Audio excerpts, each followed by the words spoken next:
नमस्कार, स्वागत है आप सभी का कॉम्पिटिटिव इंग्लिश ट्यूटोरियल के यूट्यूब चैनल पर और मैं हूं सतीश कुमार मिश्रा। आज के वीडियो में हम 2, 3, 4 मुद्दों पर बहुत ही इम्पोर्टेंट मुद्दे हैं उस पर बात करने वाले। तो सबसे पहला मुद्दा है कि सैनिक स्कूल एंट्रेंस एग्जामिनेशन में सेम स्कोर लाने वाले अलग-अलग बच्चों के जिनका स्कोर सेम है बावजूद उसके ऑल इंडिया रैंक डिफरेंट क्यों होता है और इसका निर्धारण करने में वे कौन-कौन से फैक्टर हैं जो इम्पोर्टेंट रोल अदा करते हैं, तो हम इस पर चर्चा करेंगे। इसके अलावा जो सभी अभिभावक और छात्रों की परेशानी का एक कारण बना हुआ है, क्या आप सब लोगों को भी सैनिक स्कूल ई काउंसलिंग वाला कॉल आ रहा है? और यदि आ रहा है, तो सवाल उठता है कि आपका ये डेटा लीक कौन कर रहा है? यानी आपके कॉन्टैक्ट नंबर उन तक पहुँचा कौन रहा है? ये कॉल उन्हीं को क्यों आ रहा है जिनके बच्चों ने सैनिक स्कूल एंट्रेंस एग्जामिनेशन दिए हैं? तीसरा बात कि आखिरकार एनटीए ने मेरिट लिस्ट जारी क्यों नहीं किया, हम इस पर भी थोड़ी सी चर्चा करेंगे। तो सबसे पहले जो इम्पोर्टेंट मुद्दा है वो ये है कि सैनिक स्कूल एंट्रेंस एग्जामिनेशन में सेम स्कोर लाने के बावजूद बच्चों के ऑल इंडिया रैंक इक्वल क्यों नहीं होते, ये डिफरेंट क्यों हो जाते हैं। तो इस पर विस्तार से चर्चा करने के लिए मैं आपको लिए चलता हूं अपने कंप्यूटर स्क्रीन पर। इसके लिए मैं सबसे पहले अभी गूगल क्रोम ओपन करता हूं। मैं आपको लिए चलता हूं, जैसे आप यहाँ पर देखें, ये है आपको एसओपी जो पीडीएफ दिया हुआ है। ये इस पीडीएफ की बात मैं करने वाला हूं, अभी एसओपी की बात। तो चलिए हम थोड़ा सा अभी एसओपी पर बात कर लेते हैं और पहले यहाँ आ जाते हैं। चलिए देख लेते हैं इसको। यहाँ एक दिया हुआ चीज है, जो रूल है, वो रूल कह रहा है multiple student same rank rule. तो इस रूल में ये बताया गया है कि in the event that there are fewer number of seats available under a particular category, यानी किसी स्कूल में पार्टिकुलर कैटेगरी में कुछ ही सीट बचे हुए और तब वहां नंबर ऑफ कैंडिडेट जो हैं वो सेम कैटेगरी वाइज अगर उसी रैंक के हिसाब से एडमिशन लेना चाह रहे हैं उसी स्कूल में और उनके स्कोर भी सेम हो यानी रैंक सेम हो, तो फिर जो उनको सीट ऑफर की जाती है उसके लिए एक सुपर न्यूमररी सीट जो है वो क्रिएट की जाती है और उनके लिए उस नंबर को आवश्यकता होती है जिसके आधार पर उनको वो सीट एलोकेट किया जाए। और इसका विस्तृत चर्चा जो है वो पारा नंबर 13.8 जो कि AISSE इंफॉर्मेशन बुलेटिन के बुलेटिन में पारा नंबर 13.8 है।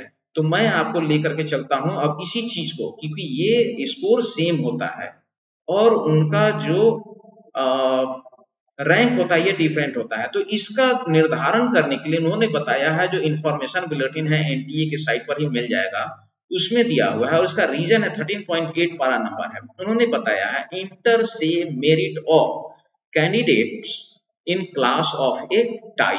इसका मतलब होता है कि किसी क्लास में मान लिया 4 बच्चों के इक्वल रैंक आ गए यानी इक्वल स्कोर आ गए, तो फिर इसका रैंक कैसे डिसाइड होगा।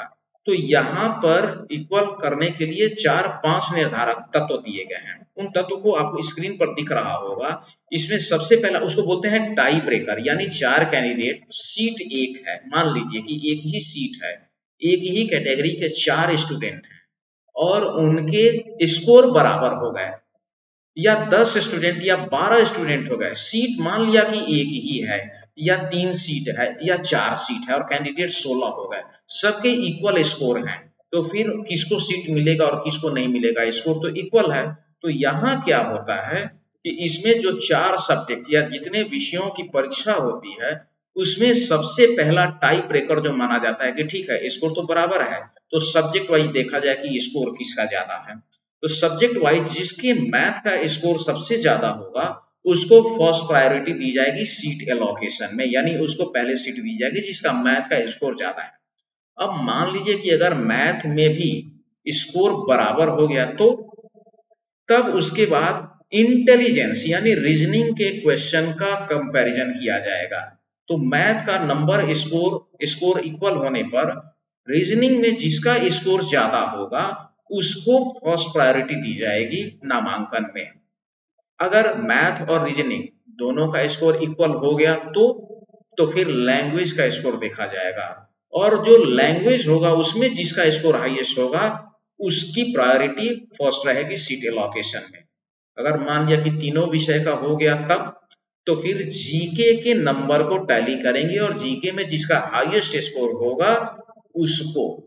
अब बात यहाँ आती है कि मान लिया चारों सब्जेक्ट में अगर इक्वल रैंक स्कोर किया किसी बच्चे ने, तब क्या होगा? तो फिर वहां जो निर्धारित फैक्टर होता है, जो निर्धारक तत्व होता है प्रायोरिटी का, वो होता है एज क्राइटेरिया, और उसमें फर्स्ट प्रायोरिटी दी जाती है जिनकी उम्र सबसे कम हो, और सारे सब्जेक्ट में इक्वल स्कोर होने के बावजूद जिस बच्चे की उम्र सबसे कम होगी उसको प्रायोरिटी पहले दी जाएगी, और जो उससे बड़ा होगा उसके बाद में। अब मैं इस चीज को थोड़ा सा और डिटेल करने के लिए पिछले साल का जो मेरिट लिस्ट जो सैनिक स्कूल ने जारी किया था, मैं उस मेरिट लिस्ट पर थोड़ा सा यहाँ लेकर के आता हूँ आपको। आप यहाँ देखेंगे इस मेरिट लिस्ट में, ये पिछले साल का मेरिट लिस्ट है, इस साल का नहीं है, तो भ्रम में ना पड़े कि जब मैं स्क्रीन पर दिखा रहा हूँ तो आप इसी में पढ़ जाएं। सपोज कर लीजिए यहाँ पर 285 स्कोर वाले बच्चों की मैं यहाँ से बात कर रहा हूँ। ये 285 वाले बच्चे हैं, और ये इतने सारे बच्चे हैं जिनको मैं यहाँ पर अभी कलर कर रहा हूँ, ये आपको दिख जाएगा यहाँ पर। ये इतने सारे बच्चे जो हैं 285 रैंक है स्कोर करने वाले हैं, लेकिन इनका जो ऑल इंडिया रैंक है वो 26 से लेकर के 40 तक गया। अगर इसका अंतर हम मिला लें तो 40 में से 25 माइनस कर दीजिए, कहने का मतलब है कि 15 बच्चों की संख्या है लेकिन रैंक डिफरेंट है, तो स्कोर सेम है। तो कुछ तो 4 सब्जेक्ट में जो आया होगा वो मैथमेटिक्स को लेकर के ये डिफर करेगा, और जहां से मैथमेटिक्स इक्वल होने लगा होगा वहां पर इन्होंने रीजनिंग का लिया होगा। फिर जो अंतर आया होगा उसके बाद अगर वहां भी मैचिंग किया होगा कुछ बच्चों का, तो फिर इन्होंने लैंग्वेज को लिया होगा, लैंग्वेज भी इक्वल होगा तो वहां जीके का लिया होगा, और जीके भी अगर इक्वल हुआ होगा तो लोअर एज वाले को लिया होगा। मान लिया कि कम बच्चे होंगे तो इतने सारे कैटेगरी बन जाएंगे, लेकिन अगर एक ही रैंक पर ऐसा था कि 90-90 बच्चे और 100-100 बच्चे हुआ करते थे, तो फिर उन 100 बच्चों में इसका जो अंतिम फैक्टर जो होगा वो होगा एज। स्कोर तो आ गया इक्वल, स्कोर में ज्यादा अंतर नहीं आएगा, वो 10, 12, 15, 16 तक ही उसका फैक्टर आता है, लेकिन बाकी बच्चों में तो वो आएगा। एज एक ऐसा फैक्टर है जिसमें वेरिएशन सबसे ज्यादा होगा, क्योंकि सारे बच्चों का एज क्राइटेरिया जो है वो डिफरेंट होगा। और इस संदर्भ में जब मैंने पिछले साल एक सैनिक स्कूल के वैसे व्यक्ति से बात की जो पहले जब ई काउंसलिंग नहीं था और उस समय जो वो पैनल के मेंबर होते थे मेरिट लिस्ट तैयार करने वाले में वो शामिल थे, मैंने उनसे पूछा कि सर यदि एज भी बराबर हो गया तब क्या करेंगे? उन्होंने कहा तब फिर लॉटरी निकालेंगे और लॉटरी में जो पहले आ जाए उसको सीट अलॉट होगा। हालांकि ऐसा होता नहीं है कि सारी चीजें बराबर हो ही जाए, ये एक अवधारणा ऐसी है। तो ये तो रही ऑल इंडिया स्कोर इक्वल, मतलब स्कोर इक्वल सेम है लेकिन ऑल इंडिया रैंक डिफरेंट है, उसका कारण। और ये पिछले साल का आंकड़ा जो मैं अभी मेरे स्क्रीन पर मैं दिखा रहा हूँ ये पिछले साल का है। पिछले साल और इस बार में एनटीए की अब बात करते हैं कि आपके पास क्या एआईएसएससी का कॉल आ रहा है। मैं थोड़ा सा इस बारे में आपका ध्यान आकृष्ट करने के लिए चलता हूँ एनटीए के उस वाले पोर्टल पर जो इस बार का है।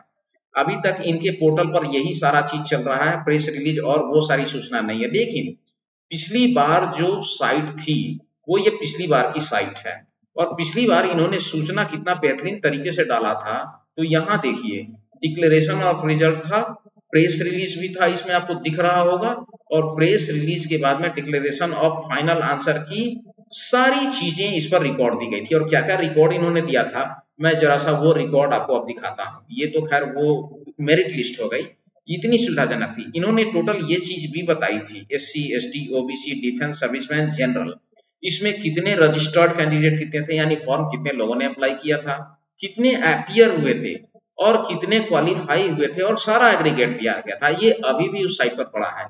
मेरा सवाल है कि आखिर एनटीए ने इस डेटा को इस बार जारी क्यों नहीं किया, और यदि नहीं किया तो हम अब सबसे महत्वपूर्ण सवाल जो मैं आप लोगों के समक्ष उठा रहा हूं कि सभी अभिभावकों ने अपने बच्चों का एप्लीकेशन फॉर्म भरा था एनटीए के साइट पे, अपनी सारी डेटा आपने वहां अपलोड की, तो फिर आपका कॉन्टैक्ट डिटेल भी वहीं पर होगा। पिछली बार जो इन्होंने मेरिट लिस्ट जारी किया है, इस मेरिट लिस्ट में एक खास चीज देखिए आप, इस मेरिट लिस्ट में एप्लीकेशन नंबर है लेकिन डेट ऑफ बर्थ नहीं है, कैंडिडेट का नाम दिया हुआ है, उसका टोटल स्कोर दिया हुआ है और लास्ट में वो किसके लिए क्वालिफाइड है, एसएस एनएसएस या केवल एसएस, वो स्टेटस और साथ में ऑल इंडिया रैंक भी दिया हुआ है। यहाँ सबसे बड़ी सुविधा अभिभावक को क्या हो रही थी कि वो देख सकते थे कि उनके बच्चे का स्कोर इतना है लेकिन इस स्कोर पर कितने बच्चे हैं और उनके बच्चे का रैंक उसमें कितना नीचे है।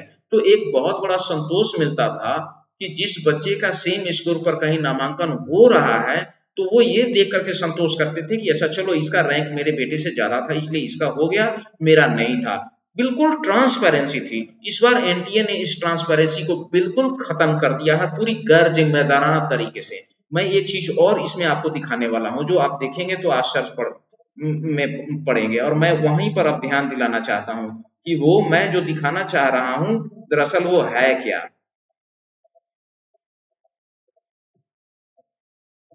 थोड़ा सा ये बड़ा हो रहा है, चलिए मैं यहाँ से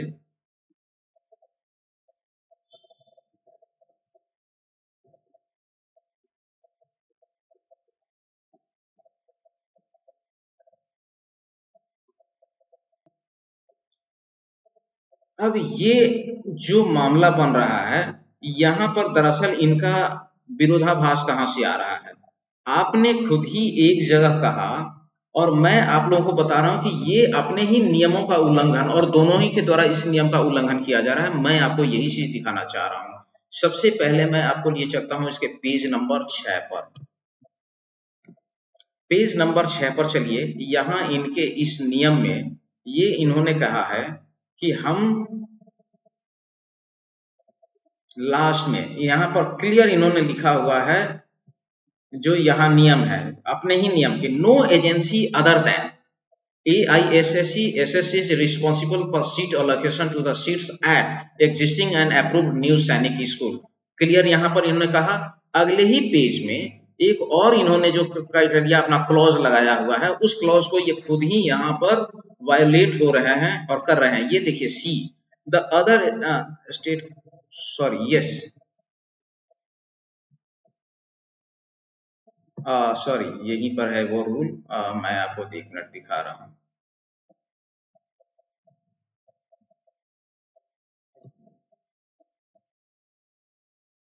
यहाँ no agency other than AISSE। अगर आप ऐसा कह रहे हैं सीट एलोकेशन तो सीट्स, इसके अलावा उन्होंने एक चीज और यहाँ पर लिखा है, agent other than authorised information AISSE shall be doing so that their own risk and cost. मतलब इसके अलावा अगर किसी भी अदर एजेंसी से आप ई काउंसलिंग कराते हैं तो यह आपके अपने रिस्क पर है। सवाल है कि जहां से ये कॉल आ रहा है उनको आपने ये डेटा दिया होगा तभी तो वो कॉल कर रहे हैं। आपने अगर नहीं दिया तो फिर उनके पास पहुंचा कैसा? हमारा डेटा तो आपके पास है, उनके पास ये डेटा कहां से जा रहा है? हमने तो दिया नहीं, ना हम वहां पर जा रहे हैं। अगर आपने ये मेरिट लिस्ट दे दिया होगा तो हमें करने की कोई, हम खुद ही कर लेते, हम सभी सक्षम हैं इस मामले में। अब अगर आपने ये मेरिट लिस्ट दे दिया होता तो मैं पिछली बार या इस बार के लिए मैं दिखाना चाह रहा हूं कि ये क्या हो सकता था उस चीज में। अब देखिए ये उस सारे मेरिट लिस्ट से क्या चीज तैयार हो सकता था। यहाँ पर ये कुछ नहीं हो रहा है उस डेटा में, उस डेटा में ये चीज हो रहा है। अगर मैं बिहार पर यहाँ क्लिक करूं तो बिहार में ये हमें एग्जैक्ट इस लोकेशन मेरिट लिस्ट से पता चल रहा है कि 275 नंबर लाने वाले बच्चों की संख्या कितनी है और किस कैटेगरी में कितनी है। 276 नंबर, 275 से लेकर के 291 नंबर तक लाने वाले सारे बच्चों की कुल संख्या कितनी है ये उसी मेरिट लिस्ट से हमें पता चल जाता। हम किसी भी स्टेट पर जाकर के उसको क्लिक करें, हम एग्जैक्ट बता सकते थे कि इतने नंबर से इतने नंबर के 20 अंक लाने वाले बच्चों की कुल संख्या कितनी है, इस स्कूल में हमारे स्कूल के लिए सीट कितना बचा हुआ है, हमें कहाँ अप्लाई करना है। हम बेहतर तरीके से अपनी ई काउंसलिंग करने में खुद ही सक्षम थे। तो मुझे शक है कि क्या ये डेटा किसी पार्टिकुलर व्यक्ति को आपने प्रोवाइड कराया जहां से वो इन सब सारी चीजों को ऐप में बनाकर, हमें किसी के ऐप बना करके प्रचार प्रसार करने से कोई आपत्ति नहीं है। अब वो कॉल कैसा आ रहा है लोगों के बीच में, मैं थोड़ा इसको भी सुना देता हूं, आप जरा ध्यान से इसको सुने कि ये कॉल कैसा आ रहा है। मेरे व्हाट्सएप पर ये वीडियो है, मेरा मैसेज भरा पड़ा हुआ है व्हाट्सएप में। सेनेट स्कूल ई काउंसलिंग के लिए एक बहुत बड़ी खुशखबरी है। अब आप सारथी ई काउंसलिंग सॉफ्टवेयर की मदद से जानेंगे अपने फर्स्ट चॉइस के बारे में संपूर्ण जानकारी एब्सोल्युटली फ्री। और सारथी ई काउंसलिंग सॉफ्टवेयर आपको मिलेगा शौर्यभारत.com या फिर प्ले स्टोर से शौर्य भारत ऐप को डाउनलोड कर सारथी का इस्तेमाल करके अपने ई काउंसलिंग को सफल बनाएं। जय हिंद। तो ये एक स्कोर था जो मतलब ये जो कॉल आ रहा है सभी अभिभावकों पे, ये उन्हीं के पास आ रहा है जिनके नंबर सैनिक स्कूल फॉर्म फिलअप करने में दिए गए हैं। ये डेटा किसने दिया? और ये सवाल क्यों ना हम खड़ा करें, आपने हमें पीडीएफ मेरिट लिस्ट क्यों नहीं दिया? अगर मेरिट लिस्ट देने में किसी तरीके की डाटा के हेरफेर होने की संभावना थी तो फिर आपके इसी सैनिक स्कूल के पिछले साल वाले AISSC के पोर्टल पर ये डेटा अभी तक क्यों पड़ा हुआ है? मेरा सवाल यहाँ पर ये है कि ये डेटा अभी भी वहां पर पड़ा हुआ है। जब इस डेटा में कोई डिस्क्रिपेंसी नहीं थी, कोई डेटा लीक नहीं हुआ, इस डेटा में कहीं कोई दिक्कत नहीं हुई, तो इस बार ये सारा डेटा आंकड़ा साझा करने में आपको क्या परेशानी थी? और सवाल उठता है कि हमारे पास कॉल आ रहा है, परेशान हो जा रहे हैं अभिभावक इस कॉल से, सर कॉल आया है, हमें क्या करना है नहीं करना है, हमारी परेशानी बढ़ रही है इसकी वजह से, तो इसके लिए जिम्मेदार कौन है? या कहीं ऐसा तो नहीं है कि फर्स्ट राउंड खत्म हो तब तक ये सारा मामला किसी का डाउन हो जाए, ऐप डाउनलोड हो जाए, हमें किसी के ऐप डाउनलोड या बेचने से कोई आपत्ति नहीं है। लेकिन सवाल है कि ये पार्टिकुलर किसी एक आदमी को ये सारा डेटा कहां से मिल रहा है, कहां से मिल रहा है? ये सवाल बहुत ही जायज है और इसका जवाब देना पड़ेगा आपको। क्या अभिभावक RTI नहीं कर रहे हैं, रिट दायर नहीं कर रहे हैं, इसलिए ये सारी चीजें चल रही हैं? लोगों को परेशान किया जा रहा है, क्या दिक्कत है? हमारा ही आंकड़ा है, हमने ही पूछा है, हमें सब चीज साझा करने में आपको परेशानी क्या हो रही है? क्यों नहीं आप दे रहे हैं इन सारी चीजों को? एक भी अभी तक जितने भी लोग यूट्यूब इस तरीके से चला रहे हैं, किसी ने भी इस संदर्भ में आवाज उठाने की जरूरत क्यों नहीं उठाई है, किया है? क्या दिक्कत है इस चीज को साझा करने में? ये हमारी जानकारी के लिए जरूरी था, हमारे ई काउंसलिंग के लिए जरूरी डेटा था जो आपको साझा करना चाहिए था। आप तब जारी करेंगे जब तक लोग, बहुत सारे लोगों को चूना लग चुका होगा इस ऐप को डाउनलोड करने के लिए, लोग करे जाएं। जब आप एक तरफ कहते हैं कि कोई अदर देन AISSC और हमारे पोर्टल के अलावा कोई दूसरा प्लेटफॉर्म नहीं है, फिर उसके साथ हमारा ये डेटा कैसे साझा हो रहा है? दूसरी बात, SSS की भूमिका, इसने तो सरासर इस बार लोगों को निराश किया, और वो भी पहला राउंड अभी शुरू भी नहीं हुआ तब भी। पिछली साल एक एक अभिभावकों की जानकारी, क्यूरियोसिटी, जागरूकता इतनी बेहतरीन थी, पिछले साल के परफॉर्मेंस के लिए आपको 100/100, लेकिन इस बार तो मुझे लग रहा है कि 0 ही मिलना चाहिए दोनों ही के परफॉर्मेंस के लिए। आखिर नीट, जेईई मेंस और IIT के बच्चे इतने सारे फॉर्म फिलअप करते हैं, इतना सारा ऑल ओवर इंडिया में एग्जाम होता है, क्या वहां बच्चे कोई कम थोड़े ना अपीयर होते हैं? उनका साइट तो स्लो नहीं होता है, उनका सर्वर तो डाउन नहीं होता है, आपका डाउन हो जा रहा है। अब सवाल है कि जिन अभिभावकों के बच्चों के नंबर मेरिट लिस्ट के बिल्कुल बाउंड्री पर है, जिनके हाईएस्ट स्कोर है, उनके लिए तो कोई बात नहीं है, वो किसी भी राउंड तक निश्चिंत रह सकते हैं, उनका सीट मिलना जरूरी है। लेकिन आप उनके लिए परेशानी खड़ा कर रहे हैं जो 8 राउंड तक आप लेकर के जाएंगे, 6 महीना आपकी ई काउंसलिंग चलेगी, 4 महीने, 5 महीने, 6 महीने आप ई काउंसलिंग करेंगे। उन अभिभावकों का एक बार पुनः उस प्रतीक्षा में कि कहीं सीट मिलेगा या नहीं मिलेगा, या तो बच्चे को घर बैठाएं और नहीं तो अपने बच्चों को पुनः अगले क्लास का किताब, कॉपी, सारा ड्रेस खरीदें, और जब आपके यहाँ हो जाए तो फिर एक खर्च आपके यहाँ का भी लगे। तो आपके इस लापरवाही से अभिभावकों का बहुत बड़ा आर्थिक नुकसान भी होने वाला है। तो मैं तो यही कहूंगा कि इस पर सरकार को संज्ञान लेना चाहिए, और सभी अभिभावकों को कहूंगा कि आप HRD minister, defence minister, NTA, SS, इन सभी लोगों को मेल कीजिए इस चीज के बारे में। ये जरूरी है, ये आपके हक का चीज है, आपको मिलना चाहिए था, इससे आपको वंचित करने का कोई अधिकार नहीं है किसी भी संस्था को। ये हमारी जरूरी चीज है, और हमारे ई काउंसलिंग में बहुत ही मददगार पोर्टल है। आप हमारी डेटा क्यों किसी को लीक कर सकते हैं, कैसे लीक कर सकते हैं? अगर आपने दिया नहीं तो फिर उनके पास डेटा, हमारा कॉल नंबर गया कैसे वो वहां से कॉल कर रहे हैं? इस सवाल का जवाब देना पड़ेगा। अभी के लिए इतना ही, और भी अगर कुछ होगा तो ये एक ज्वलंत मुद्दा है, इस पर आप अपनी आवाज उठाइए, और भी यदि कुछ होगा तो मैं बाद में इस पर बात करूंगा।